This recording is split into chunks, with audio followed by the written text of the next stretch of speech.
নমস্কার বন্ধুরা, সোমার রান্নাবান্না চ্যানেলে আপনাদের স্বাগত। আজকে রান্না করব ভোগ।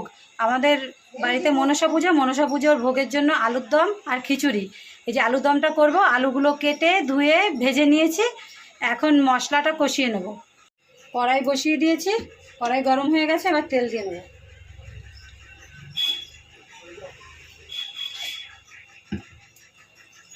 তেল গরম হয়ে গেছে, এর মধ্যে তেজপাতা, জিরা দিয়ে নিয়েছি ফোড়নের জন্য। আর দুটো শুকনো লঙ্কা দিয়ে দেবো। এবার টমেটোটা দিয়ে দেবো।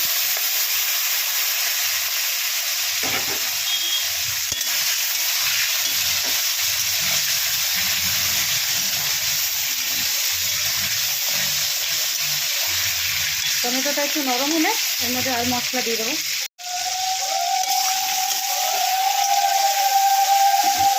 টমেটো ভাজা হয়ে গেছে, এবার আদা আর জিরা বেটে রেখেছি সেই বাটা মশলাটা দিয়ে দেবো।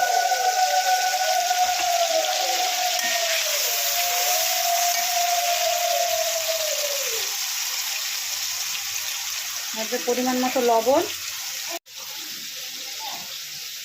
হলুদ,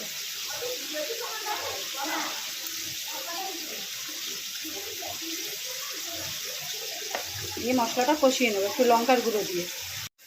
যে মশলাটা কষানো হয়ে গেছে, এরপরে বেটে রাখা আধা ভাঙা বাদামটা দিয়ে দেবো। বাদামটা দিয়ে ভালো করে নাড়িয়ে চাড়িয়ে আলুটা দিয়ে জল দিয়ে দেবো।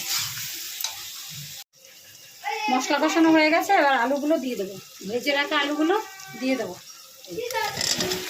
কি করছে? আলুগুলো যে কষানো হয়ে গেছে, এবার পরিমাণ মতো জল দিয়ে দেবো। জলটা দিয়ে দেবো।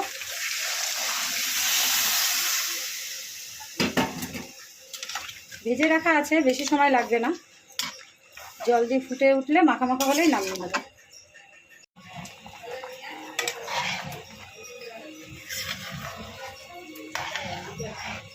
এই আলুর দম হয়ে গেছে, আর একটু টানিয়ে নেব, তাহলে হয়ে যাবে। তবে নামিয়ে দেখাচ্ছি। আলুর দম করা রেডি। এই যে নামিয়ে নিয়েছি, দেখো দেখতেও যেরকম সুন্দর হয়েছে, খেতেও সেরকম ভালো হয়েছে। তোমরা ভালো লাগলে এভাবে রান্না করে খাবে, ভালো লাগলে সাবস্ক্রাইব করে দেবে, লাইক কমেন্ট শেয়ার করে দেবে।